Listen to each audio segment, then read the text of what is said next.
আসসালামু আলাইকুম, সবাই কেমন আছেন? আশা করি সবাই ভালো আছেন। বা ব্লগে সবাইকে স্বাগতম। চলে আসলাম আর একটা ভিডিও নিয়ে।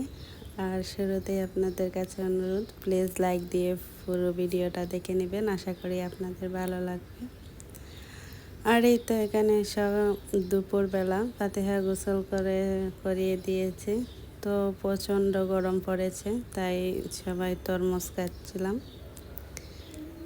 আর এদিকে তরমুজটা কেটে আগেই ফ্রিজে রেখে দিয়েছিলাম। আর এই যে ফাতিহাকে জুস বানিয়ে দিচ্ছি, ও খাচ্ছে। আর এখানে হচ্ছে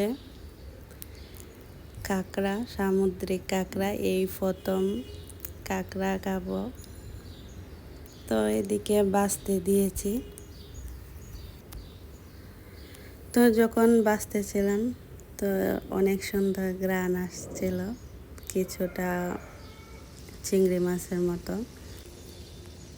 আর এই তো সবগুলা এভাবে বেজে নিয়েছে। এখন মশলাটা ভালো করে কষিয়ে নিচ্ছে। এখানে আমরা যেভাবে চিংড়ি মাছ বোনা করি, যা মশলা দিই তাই দিয়েছি।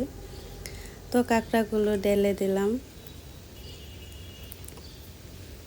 তারপরে সামান্য একটু পানি দিব, একটু রান্না করে ধনিয়া পাতা দিয়ে নামিয়ে নিয়েছিলাম।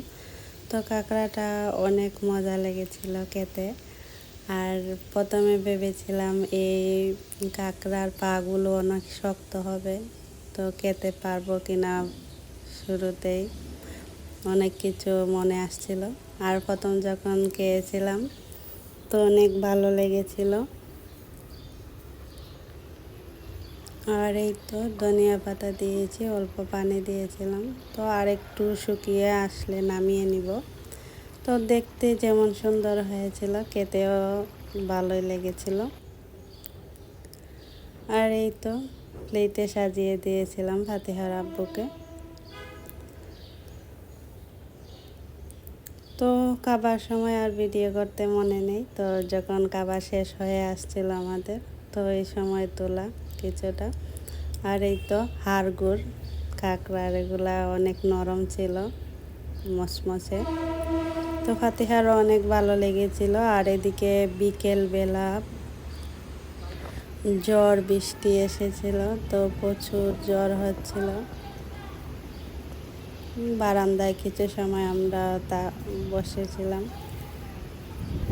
তারপরে ফাতিহার আব্বু নিচে গিয়েছিলেন, নিচে গিয়ে আম কুড়িয়ে নিয়ে এসেছিলেন।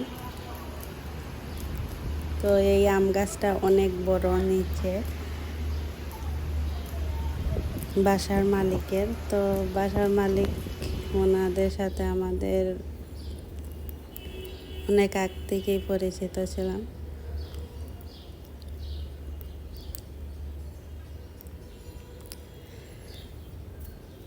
আর এই তো প্রচণ্ড গরমের মাঝে এরকম বৃষ্টি বাতাস নিমিষেই সব কিছু ঠান্ডা হয়ে গেছে। আর এখানে হচ্ছে কোরানো আম। ফাতিহার আব্বু যখন বৃষ্টির সময় নিচে গিয়েছিলেন, তো ওই যে 4টা আম কুড়িয়ে নিয়ে এসেছিলাম। এখন এগুলা দিয়ে ভর্তা বানাবো। তো জানি না কী রকম হয়েছে ভিডিওটা, কথা আটকে আটকে আসছে। তো যদি ভালো লাগে আর এখনও লাইক দিতে ভুলে গিয়ে থাকলে প্লিজ একটা লাইক দিয়ে দিবেন। আর এই তো আমটা কোচানো হয়ে গেছে, তো একটু প্লেটে রাখছি। ওইটাতে আমার শাশুড়ি একটু চিনি মাখা দিয়ে খাবেন, চিনি দিয়ে মাখিয়ে। আর এখানে আমাদের জন্য ভর্তা করতেছি। তো রসুন কুচি, পেঁয়াজ কুচি, কাঁচামরিচ, শুকনা মরিচ, লবণ, অনেকে সরিষার তেল দেন। তো আমি টক ভর্তাতে তেমন একটা পছন্দ করি না সরিষার তেল। তো বছরের প্রথম আমের ভর্তা।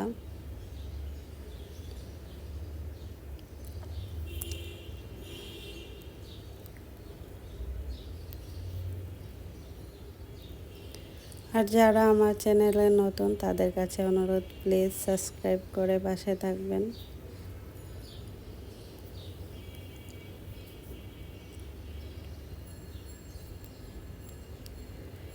আর এই তো আমাদের ভর্তা খাওয়া শেষ হয়ে যাচ্ছে, তো আজকে এই পর্যন্তই।